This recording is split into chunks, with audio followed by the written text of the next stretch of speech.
I'm Travis Weaver, and you're listening to the Good People Project. Well, JD, the wise and talented JD Dalfonso, let's do it. I got to give you props, man, because this is the second time we're recording this episode. Nobody needs to know that. Nobody. And so if we sound polished, if people are listening, they're like, I think he got these questions in advance. Well, it's because we did this less than 1 week ago. Oh, it's twice as great, man. User error struck a little bit. And I thought that the people might like to have audio with the podcast. So we're going to do it again and hopefully get the audio this time. So JD, thank you so much, man. You're so generous to give me your time again.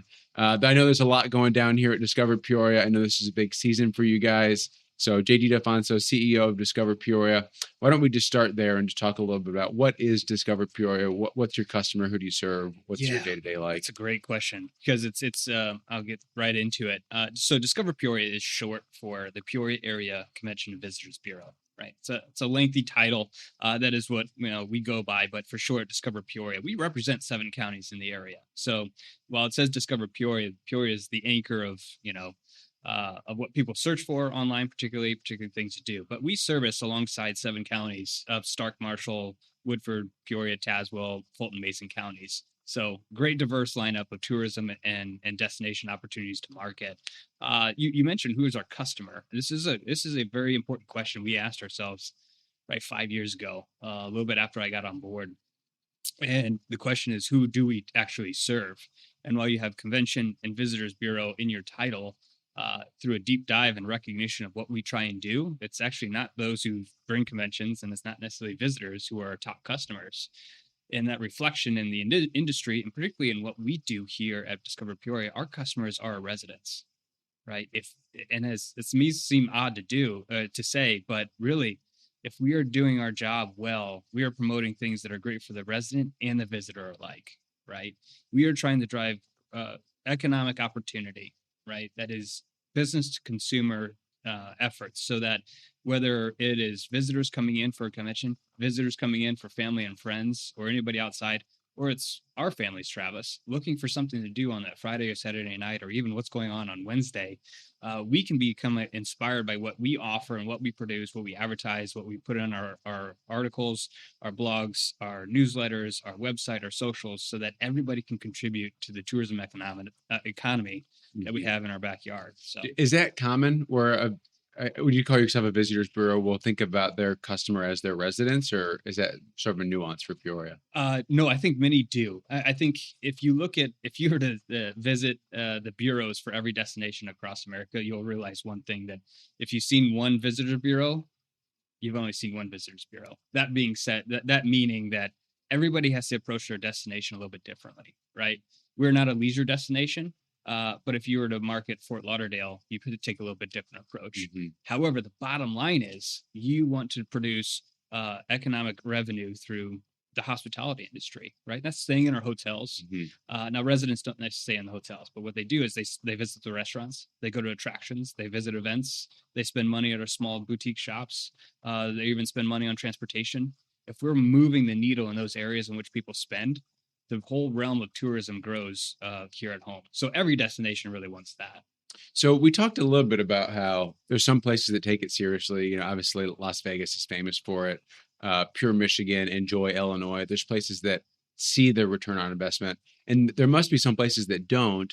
But that makes me just wonder, like, if the math is there, if it proves that it's a good ROI for the state and local municipalities to do it, one, how do you track that? And are there others that maybe have different economics where it's not as good of an ROI for them, and so they don't? Or how does that decision get made? That's great. The return on investment is significant. I actually just testified in Springfield recently. I ran into you that day. We're talking about the ROI that we bring for Illinois, and I'll speak to Illinois particularly, and I'll get to those that don't do it that well. Illinois does it really well. It's the only state in the union, I believe, that invests fully into the bureaus at a level that no other states do. And then we build this partnership. So we, in partnership as a certified Convention and Visitors Bureau, get funding through DCEO and the Illinois Office of Tourism, and the local municipalities match 50% of what they give us. So there's a buy-in at the local level.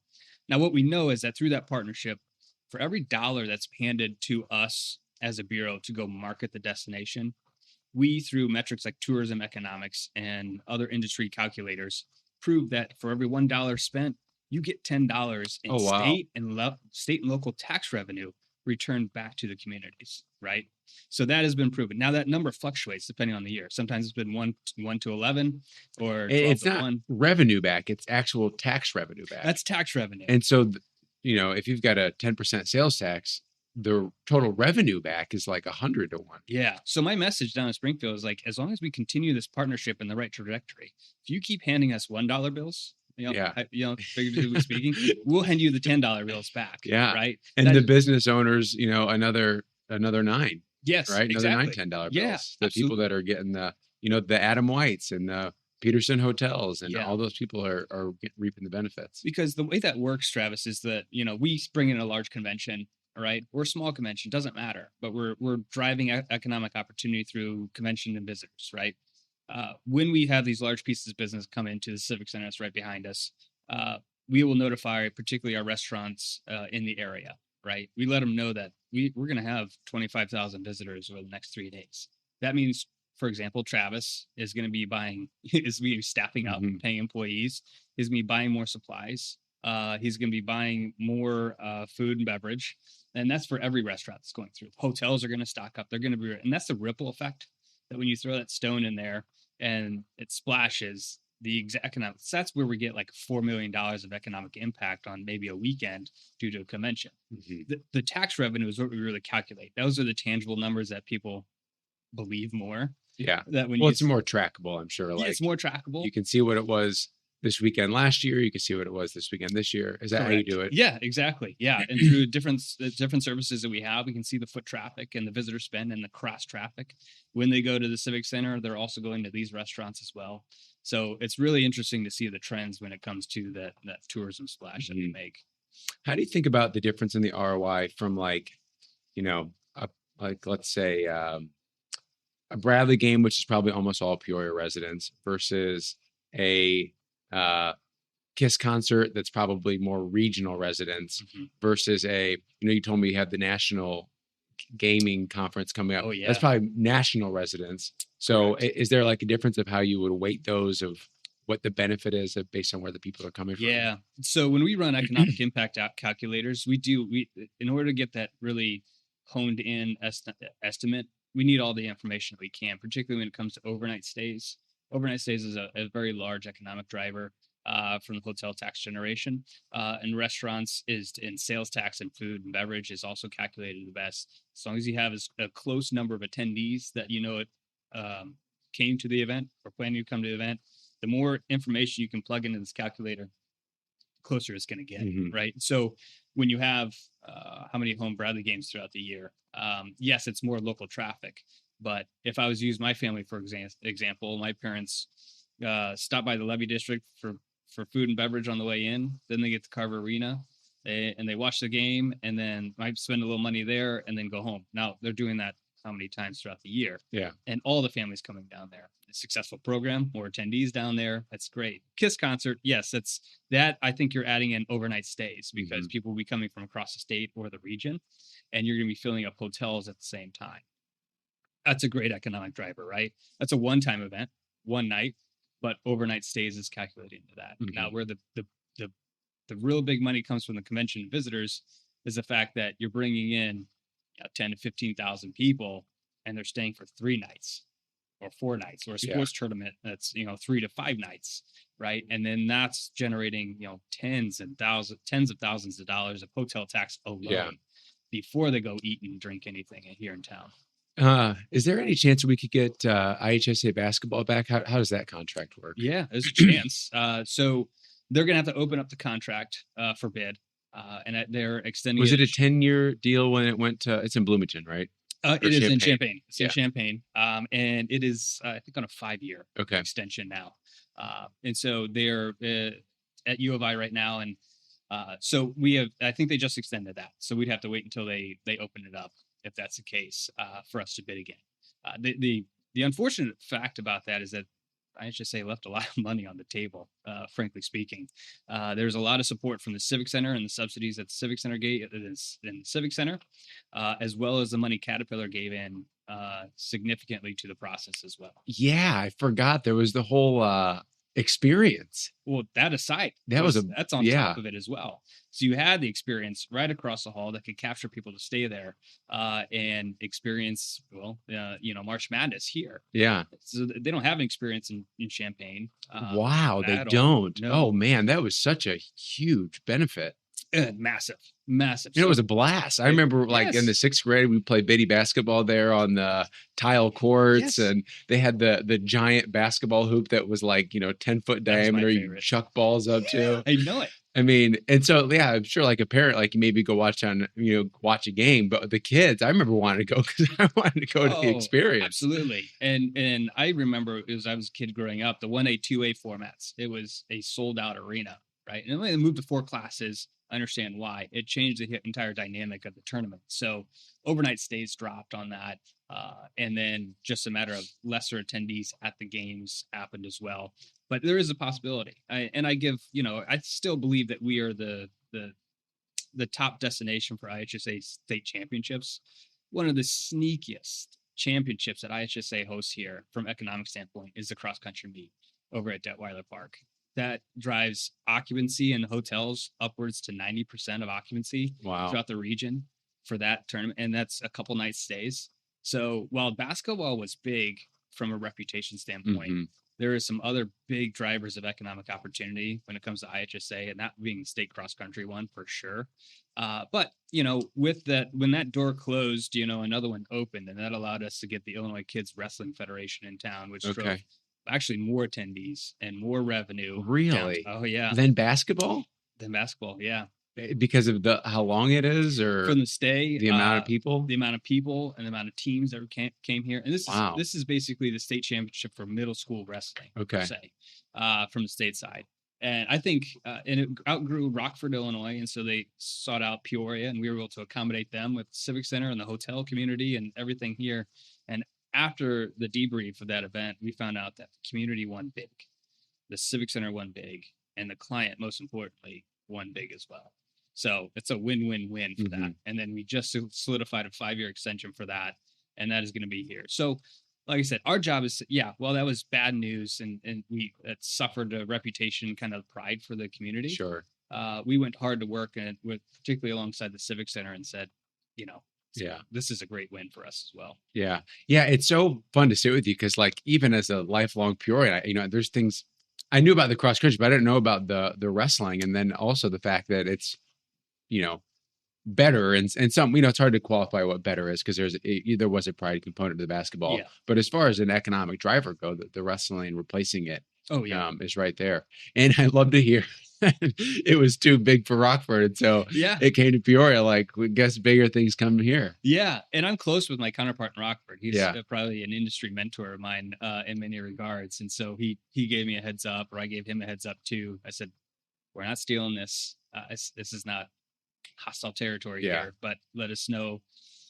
I just want to make sure we're on good terms because it wasn't like a hostile takeover by any means. So and I'm sure that's probably a tough thing too, like in with your peers in other regions where, like, I'm sure there's not a collusion antitrust thing where you don't compete, but I'm sure there's probably kind of a gentleman's thing where it's like, we're not going to try to constantly poach yours and don't poach ours, and let's kind of have some stability so that we're not, undercutting everybody. Well, going back to the basketball tournament, my counterpart in Champaign, Jane DeLuce, again, one of my favorite colleagues in the state and in this industry, we had this courtesy. She says, "Hey, we're going to go for this since it's open." I said, as you should. Luck to you. And I was confident, like, good luck, Jane. And because I said, we have Caterpillar behind it, and I wasn't sticking it up, but there are other forces that they played well that helped them win. But they, it was this very courteous thing, and she apologized almost afterwards. I said, Jane, don't apologize. This you put a bid and they won. That's great. While we're defeated here a little bit, we're still great friends. Joke's on you. We got kids wrestling. I know. Exactly. So I think there's probably some obvious peers: Rockford, Champaign, Bloomington, Des Moines. You mentioned Madison, Wisconsin. How do you think about your peers? And like, I'm sure that, population's one aspect, but there's got to be other aspects, maybe regionality or Yeah, type of services you can offer. absolutely. We can't be looking across the country and saying, hey, we need to be like, name any big city. I'll use Fort Lauderdale, for example, right? It's a much larger city, far more hotel supply, different region, different climate, it's different. So we look particularly to the Midwestern region, those that have four seasons are going to face the same situations when we're trying to win business and events, right? Um, so you think of comparable sets being the ones in Illinois, including the Quad Cities. Des Moines is a bigger metropolitan area. Madison, I think, is a little bit as well with Big Ten presence, but it's a good bar to reach for, right? It's a bigger destination. Des Moines hosting numerous NCAA championships or tournaments. Like maybe we could host something like that. Well, they host maybe 10 or 12 or whatever the number is. Like we can have assets, we can do that. So we reach for kind of those bigger Midwestern cities to like strive towards. Fort Wayne, Indiana is similar because they have they have a convention center, they have a hotel, similar size, same amount of like professional sports levels. So it's comparable as well. So you're thinking about the assets, hotel population or hotel supply, number of rooms, convention center space, parking, metropolitan size, and Four Seasons climate are all things that kind of go into consideration for kind of our competitive sets. Okay. So with that, I'm going to switch gears a little bit. We're going to do a segment that it worked the first time, so I'm going to try it again. Yeah. So I call this segment, first time I've ever done it, sorry, AI took your job. Oh. Okay. So I'm going to I asked ChatGPT, what should Peoria's slogan be? What should Discover Peoria's slogan be? And then you're going to tell me yours. We'll decide which is better. Okay. Okay. Number one, the place where the margaritas are colder than the river, Peoria. Number two, what happens at Avanti's stays at Avanti's. Sure. Number three, Peoria, the only place where you can kayak, see a Broadway show, and pet a goat in the same afternoon. Okay, now what's your slogan? We are your doorway to discovery. Okay, You discover Peoria. I like that a little better. I'm not sure I want my do too. margaritas reminding me of this river that we love, but it's kind of like that family member. You're like, I love them. I know that they're crazy. Yeah. I know Uncle Jim drinks too much, but we love him. That's like our river. Like we know what it is, but we love it. Okay, we talked about peer cities. So you've been in this role quite a while, like over 5 years. 6.5 now. Okay. Yeah, I joined in August. Officially started in August of 2019. Okay. So give me a few months before everything just went crashing down. Yeah. Yeah. And so, like, let's say you can go back to August 2019, give yourself a nugget of advice. What's maybe one thing you wish you would have known then, or maybe wish you would have tried differently back then that you could have known? I would have taken to heart a little bit more of the advice that my counterpart Rockford, John Grow, told me, as the CVB is a powerful organization. Powerful. It's a very influential organization, and be confident in things that you're doing. I came in, and I don't regret it, but I think what I would change, give it, is like, John's right. You got to be confident in the reputation that the bureau holds. There is a very big responsibility that you have, particularly when you talk about the restaurant, the economic impact that what our services do provides for the entire, region, right? There are small businesses looking to us to help to do our job well. The civic center is looking to us. The cities and municipalities are looking for us to do our jobs well. And so it was good. I listened a lot coming in. I don't regret that, but I was shy. I was a little timid. I was our first top leadership role, of course. So I think if I go back, I'd say, be confident. John's right. This is an influential role, and stay strong. It is an influential role. And I think it's easy to think of it as influential in the sense that, like, you're growing the economy, you're bringing people here. But I'm so glad to hear that you think about your customer as the residents, because so much of what you do is influencing the residents about our culture and all the benefits and all the nice things that we have here. Because Peoria, just like any hometown or any place you live, the grass is greener somewhere else. It's warmer in Florida. It's bigger in Chicago. Yeah. And you miss all these great things that we have right here. Yeah. And I think that's probably the most influence that you have, is influencing your own customer to remind them, hey, we're recruiting people to come here, but we also need to remind the people that are here all the great things that we have. You're absolutely right. And that's where we've come. There's a consultant in the industry that says we're destination leadership organizations. And the premise of that being, you are there to connect people and lead the community. A lot of what I'm doing right now, as I've self-reflected, is connecting people with ideas. Say, well, have you talked to this person? I haven't. You guys got to sit together and talk. Yeah. So just convening those meetings is very important. What do you find are like maybe some of the culture things that you just try to overcome, or some things that maybe think residents are missing? There are benefits that we got. It's so easy to lose sight. I think, particularly if you grow up here, if you grow up here and you love the region as much as, say I do, you do, friends like Brad Stiegel and Tim Cundiff who Yeah. are champions for like all things, or you're the resident who lives here and is writing on social media, this place is the worst. Right? Yeah. There's Yeah. something we still have in common between both. If you're writing great sentiment or the negative sentiment, one thing is that we don't have a perspective of a visitor because we've grown up here, right? There are certain things visitors have that we don't have, and that I love to tune into the perspective of what our visitors see when they come to town to remind me and hopefully others of what type of community we have. And it's more good than it is negative. I can say that. And What are some things you hear that are positives that visitors say that you're like, oh yeah, you're right, we do have that? Midwestern hospitality. Uh-huh. If that's a term, if it's not a term, we got to claim it, right? I know we have our Midwest culture and our isms per se, but the hospitality is truly kind and hospitable for whether restaurants or hotels or just interacting with residents. That's a real thing. The other thing is a great story you heard from our client from California, Los Angeles, who's bringing this esports collegiate tournament to town next September. He was walking down after his first site visit downtown. He was going to Riverfront. We were walking up here to the Civic Center and the hotel, and we were just walking across the whole city. One thing that his whole team said is like, gosh, you guys have such a clean downtown. And I mean, you could probably imagine what our reaction was too, because we hear just of all negative things, or you have this or this perception, or it's so messy or dirty. Well, think about where this visitor is coming from. Yeah. Los Angeles, California. And whereas in Los Angeles or other areas around it, that's a different experience in the city than they have here. So when they're bringing a new piece of business, one of the biggest things that landed them here was a clean downtown. And I think that's a perfect example of how the sentiment from a visitor can really remind you of what we really have. Mm-hmm. Yeah. The one for me maybe is the value of our airport. I think people take it for granted, like the direct flights that we have through Allegiant, the connecting flights that we have through American and United. You can go pretty much anywhere you want, and 2 flights, whether it's here to Charlotte, here to Chicago, here to Denver, wherever, then you're at your destination. And the free parking.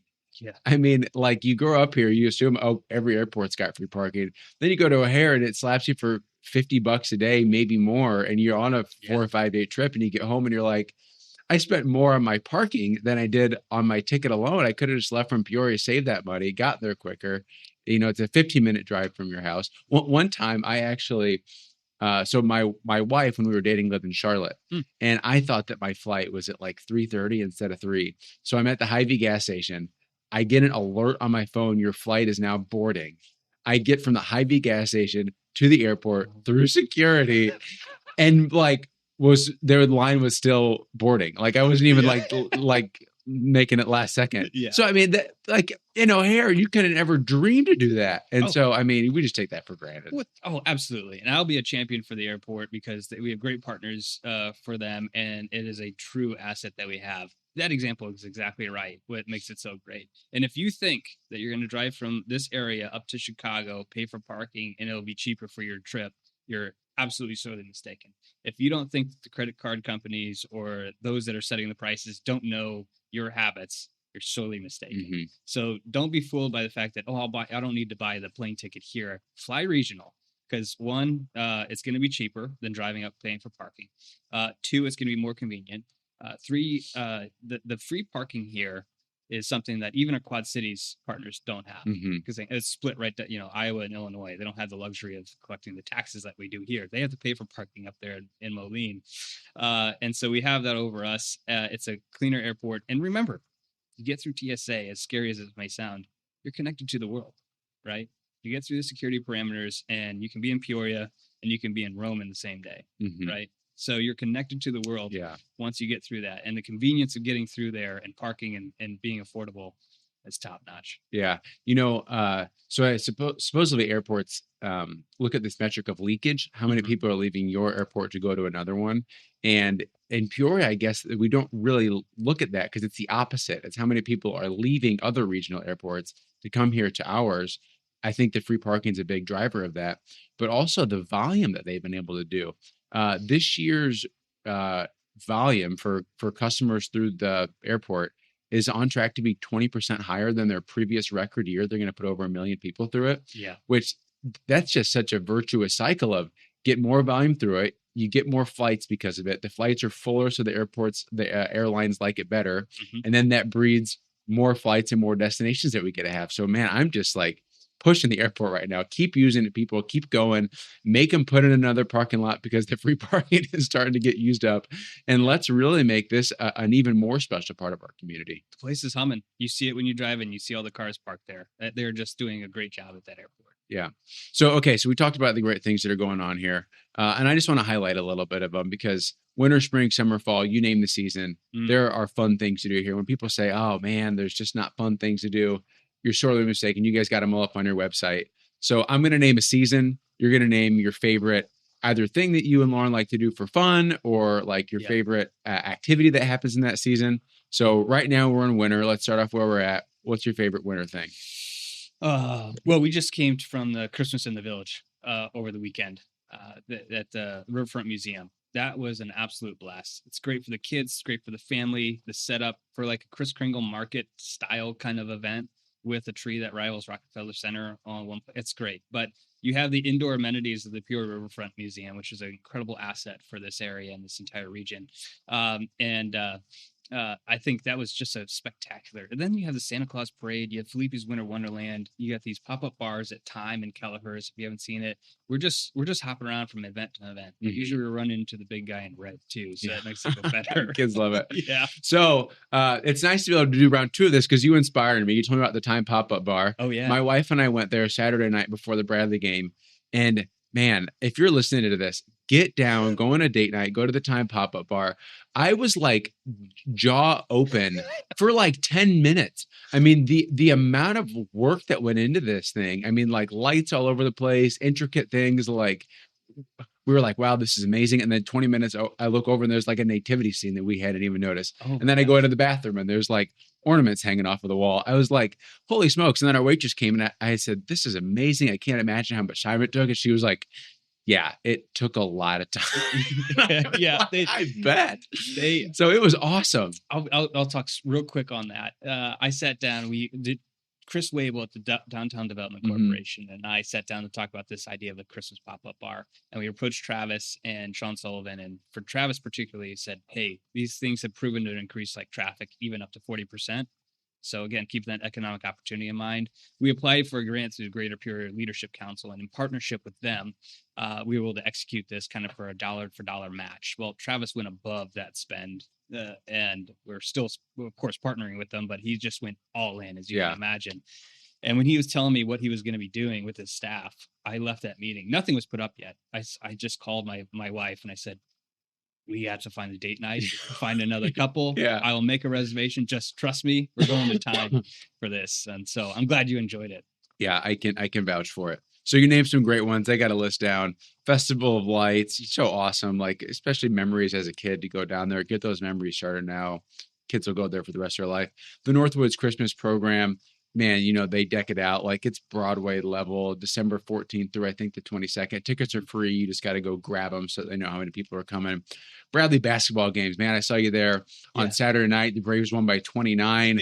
Like, it was a little bit of a rocky start, but we got Brian Wardle. I mean, it just is going to take a minute with this new NIL situation. You got to kind of gel together with all these new players, but they're going to have a great season.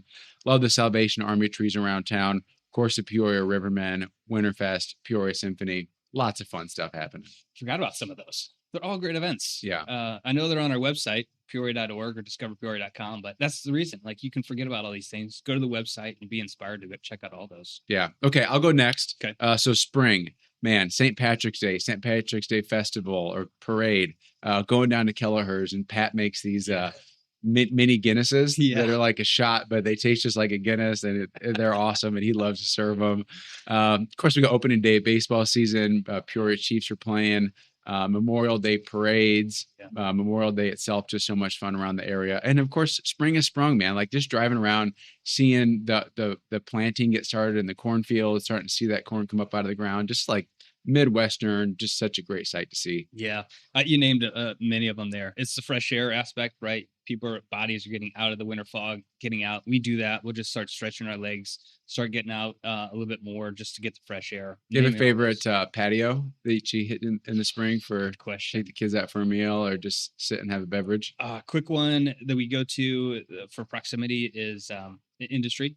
They kind of have that one. Everybody's kind of enclosed, so we know the kids can't run off too far. Sid's is great though. It's in the park. Yeah, we'll do that because they can kind of run out there on the old Donovan golf course. Yeah, yes, it's a blast. Okay, Summer, your turn. Oh man, so we're in full sports mode for us.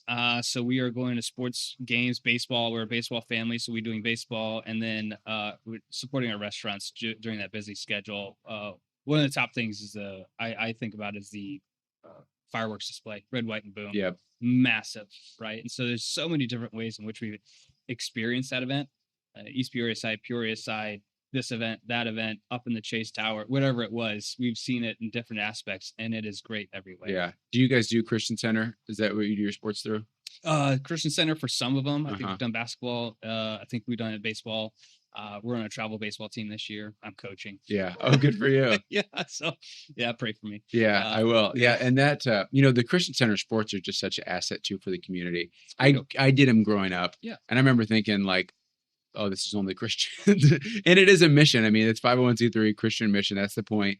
But now that my nieces and nephews are, age 8 and 10 and doing it, one thing that surprises my sisters, all the people that are secular and other faiths, and they're like, this is just great sports, and we're just leveraging it for the sports, and then maybe you do get some mission out of that too. Yeah. But just for soccer, baseball, basketball, you name it, you want to get your kids in sports, they do a great job with programs. Absolutely. No, without question, our kids have done it, and it is that kind of mission driven, which has been very refreshing.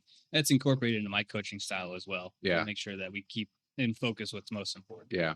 So you name Red, White, and Boom. Man, the St. Jude runs, that, I mean, that is just so cool. You go down to Civic Center, telethon, everything that goes with it. Steamboat Classic, man, Adam Wright and Running Central show out for that. You got SEFCU concerts, the zoo, Wildlife Prairie Park.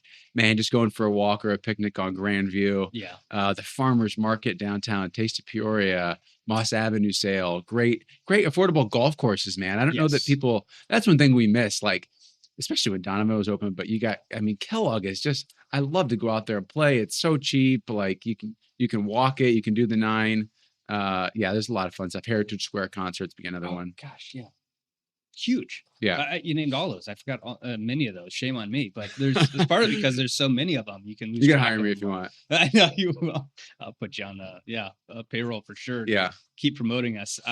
The Steamboat Classic, we ran it, and that's just been a growing event. I give kudos to Adam White and everybody that puts that on. Okay. Fall. I'll start this one off. Wildlife Scary Park. That's really Roberta English out at the park, man, does an awesome job, and just growing that one. It's kind of an end to the park season, kind of before it starts to slow down. Decorate the park, do the scary park, bring the kids out. Are you still on their board? I rolled off. My term ended in like April of this last year. You guys have been doing a phenomenal job. Yeah. And supporting Roberta. Roberta is a visionary. She's a workhorse in what she does. And board of my chair of my board, rather. Scratch that, reverse it. She is. Yes. Oh, I didn't know that. Oh, she's the best. Not just because she might be watching this, but because I tell it to her regularly. She is very great. But Wildlife Scary Park is huge. Yeah. Mm-hmm. Then you got Tanner's Marigold Fest over in Pekin. Man, I've loved that one because I represent Pekin. Mm-hmm. And, growing up over by Dunlap, it's kind of a hike to get over there. So I just wasn't really that familiar with the activities they got over there. Man, the people in Pekin are a blast. That Marigold Fest is awesome. They'll have 10,000 plus people that come out for the weekend. Oh. Somebody told me the number. I thought maybe even 15,000. I mean, it's a huge deal. It's a big one. Huge deal. Bigger than I think people recognize in the area. Yeah. And then Pumpkin Fest, Oktoberfest, Fine Arts Fair, We mentioned state cross country at Detweiler. Mhm. So every season's got something unique, fun to do for the Yeah. family. And think about those festivals real quick. Is that you had the Marigold Festival, but the Pumpkin Festival.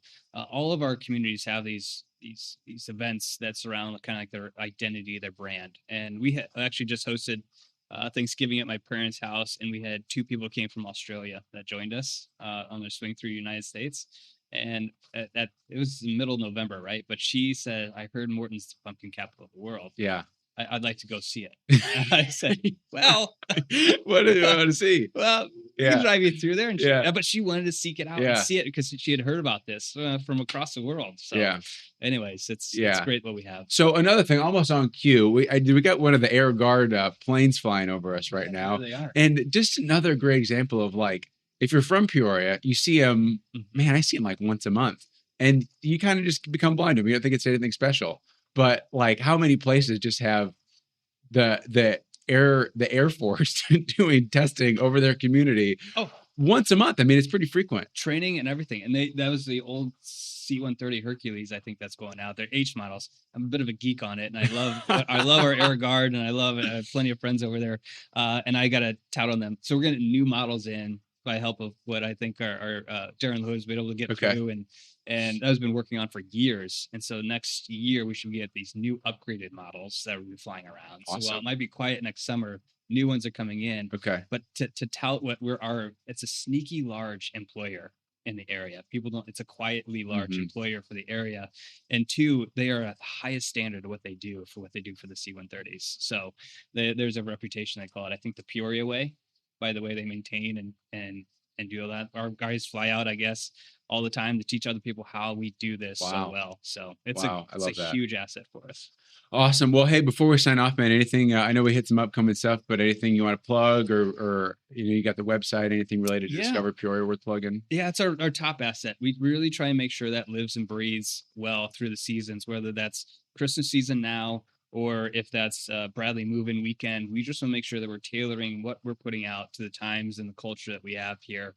What we do at Discover Peoria is really more than just put the information out. We want to help tailor what the brand of the area is. And the brand is not necessarily the logos or colors or the fonts that we use. It's the feeling you have when you incorporate yourself with the region. So on a day-to-day basis, thanks to a great board of directors I have, we're able to do that. But, I would do this if I wasn't getting paid for it, but I'm getting paid for it, and I continue to do I it. love I it. just admire everybody that does that just because you live in our community. Yep. So I just encourage everybody to keep up the spirits of what we get to provide for Greater Peoria. Yeah. Awesome. Thank you, man. Thank you. Appreciate the time. Yeah.